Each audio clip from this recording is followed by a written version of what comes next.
रहे तो लोग धीरे धीरे बिहार छोड़े हैं वह यहाँ अब आना प्रारंभ भी किए। नित्यानंद जी, एसआईआर को लेकर जिस तरह से मुद्दा लगातार बनाया गया विपक्ष द्वारा, वोट चोर गद्दी छोड़ के नारे, तरह तरह की बातें, लेकिन अगर जो आपके नियत पर सवाल खड़ा किया जा रहा है, तो अगर एसआईआर को लेकर आप सर्वदलीय बैठक क्यों नहीं किए, ये कहीं ना कहीं सवाल खड़ा किया जा रहा है इसको लेकर। देखिए, अगर सही अगर था तो एसआईआर चुनाव आयोग का काम है। सरकार चुनाव आयोग को उसमें जो संसाधन होता है उसको उपलब्ध कराती है, तो निर्णय तो निर्वाचन आयोग, चुनाव आयोग का है। अब उसमें वोट चोर गद्दी छोड़, इन चोरों को कौन समझाए। लेकिन बिहार की जनता जानती है कि चारा चोरों को, अलकतरा चोरों को, धोती साड़ी चोरों को, बाढ़ के समय बच्चों के लिए जो दूध आया था उन दूध चोरों को, इन चोरों को बिहार की जनता ने 20 साल पहले ही भगा दी है।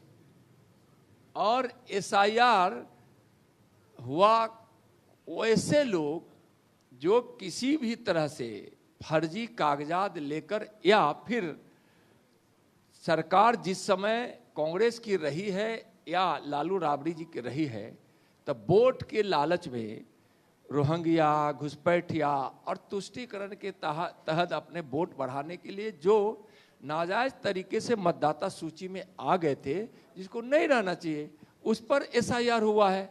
और बिहार के नौजवानों के हित में हुआ है। रोजगार, जब वह घुसपैठिए यहाँ के मतदाता सूची में रहकर बिहार के नौजवानों के नौकरी पर, उनके रोजगार पर, उनके हक मारी जो कर रहे थे, एसआईआर वह बिहार के नौजवानों को रोजगार के अवसर बढ़ाने का यह काम कर रहा है, ताकि, और दूसरा, लोकतंत्र में बड़ी पवित्रता होती है। अवैध मतदाता, घुसपैठिया यह आकर लोकतंत्र में पूजा को बाधित करने लगे, वह आकर भारत की इस राष्ट्रीय पहचान को ही समाप्त करने के लिए मत डालने लगे, तो वैसे लोगों को मतदाता सूची में नहीं रहना चाहिए। चुनाव आयोग को इसके लिए हम बिहार के युवाओं की तरफ से खासकर बहुत बहुत धन्यवाद देते हैं कि आपको एक अच्छा काम एसआईआर के माध्यम से बिहार को चुनाव आयोग के द्वारा मिला है। नित्यानंद जी, एक सवाल जो कि सीधे तौर पर विपक्ष द्वारा खड़ा किया जा रहा है कि क्या नीतीश कुमार अगर एनडीए जीतती है तो क्या मुख्यमंत्री बनेंगे, क्योंकि जिस तरह से महाराष्ट्र का हवाला दिया जा रहा है कि आपने एकनाथ शिंदे को कहा, देवेंद्र फडणवीस को बना दिया, तो ये कहा जा रहा है कि बीजेपी का जो भीतर खेल कुछ और है। क्या नित्यानंद जी? कोई खेल नहीं है। एनडीए के नेता हमारे नीतीश कुमार जी हैं और हमारे नेता नीतीश कुमार जी के नेतृत्व में ही हम चुनाव लड़ रहे हैं। हमारे नेता हैं, हमारे मुख्यमंत्री हैं, हमारे विकास के गति को देने वाले ऐसे नेता पर कोई सवाल खड़ा कर रहा है तो अपना न सोचे। कांग्रेस ने तो धक्का दे के कह दिया तेजस्वी जी को कि तू कहाँ मुख्यमंत्री के उम्मीदवार हो। एसआईआर में तो के मतलब जिस विरोध कर रहे थे एसआईआर का, जो घुसपैठिया बचाओ यात्रा था, तो उसमें देखे ना क्या क्या हुआ है। तो वो अपना सोचे, हमारी चिंता क्यों कर रहे हैं। हम लोग बहुत अच्छे तरीके से हमने नीतीश जी को नेता माना है, हमारे नेता हैं, तो फिर इस पर सवाल ही कहाँ खड़ा है। अच्छा नित्यानंद जी, बीजेपी के लिए सबसे बड़ा चैलेंज क्या है? एंटी इनकम्बेंसी का डर है या फिर यकीन है कि फिर चलेगी मोदी का लहर? देखिए, अब 21वीं सदी का यह भारत है। बीजेपी के लिए चैलेंज है हमारे विपक्ष की कुबुद्धि।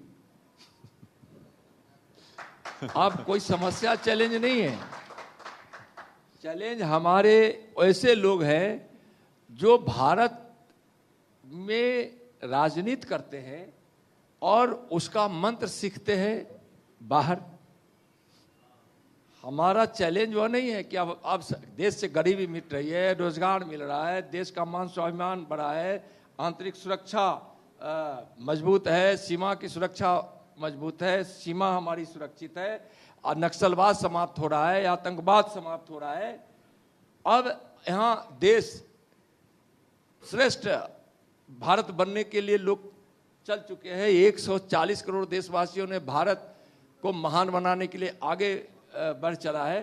तो अब तो चुनौती सिर्फ यही है कि हम अपने विपक्ष वालों की कुबुद्धि को हम ठीक नहीं कर पा रहे हैं।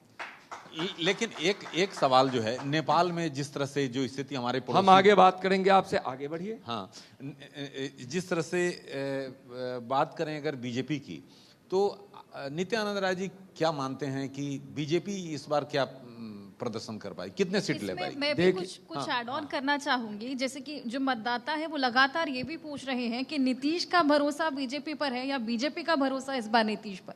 नहीं, हम पांचों गठबंधन के पांडवों का एक दूसरे पर उतना ही भरोसा है जितना भरोसा होना चाहिए, और इतना मजबूत इरादा है हम सबका, नेक इरादा है, एक इरादा है, और एक दूसरे पर भरोसा भी भाई की तरह है। लेकिन चिराग तो कुछ और बात बोल रहे हैं। चिराग की भाषा जो है, जिस तरह से बातें सामने आ रही है, वो तो कहीं ना कहीं अंदर कुछ खेला कर रहे हैं। आपके समझ से कोई बात हो, लेकिन हमारे समझ में तो ये है कि चिराग जी की कोई ऐसी भाषा नहीं है जहां एनडीए के लिए कोई प्रॉब्लम हो। आप कोई मतलब धन्यवाद आपको। अच्छा, इसमें ज्यादा नित्यानंद राय जी इस पर सवाल ज्यादा नहीं लेना चाहते हैं, लेकिन जिस तरह से जो आप हमारी मन की बात आप कैसे सवाल क्यों नहीं लेना चाहते? आपको सवाल करना है तो कीजिए, लेकिन जवाब का मौका जरूर दीजिएगा, ठीक है? और अगर नेपाल के बारे में मैं आपसे पूछूं, मैं यही कहूंगा कि आगे की बात कीजिए, बढ़िए आगे। ठीक है, और कुछ है आपके पास तो नहीं? अच्छा, बिल्कुल। नित्यानंद राय जी, हम लोग ने रखा है रैपिड राउंड, एक हमारा फॉर्मेट है, उसमें ये सीधे तौर पर बिहार में बीजेपी का सबसे बड़ा स्टार प्रचारक कौन है, मोदी, शाह या योगी? हमारे यहाँ नरेंद्र मोदी जी हमारे स्टार प्रचारक ही नहीं है, दुनिया के स्टार हैं। हमारे पास तो दुनिया के स्टार हैं, दुनिया भर के सबसे बड़े स्टार हमारे पास हैं। तो फिर यह कोई विषय ही नहीं उठता है। हमारे यहाँ मोदी मोदी मोदी मोदी, एक नाम केवलम मोदी मोदी मोदी मोदी। बिहार में अगला सीएम नीतीश कुमार या बीजेपी का चेहरा? हमारे नेता नीतीश कुमार जी हैं, हम उनके नेतृत्व में चुनाव लड़ रहे हैं, तो फिर यहाँ सवाल कहाँ उठ रहा है कुछ दूसरा? तो आरजेडी का सबसे मजबूत नेता लालू, तेजस्वी और कोई और? देखिए, वह नेता है मजबूत जरूर, लेकिन भ्रष्टाचारियों का। वह नेता है परिवारवादियों का। वह नेता है मजबूत अपराधियों का। वह नेता है बड़े उन्मादियों का।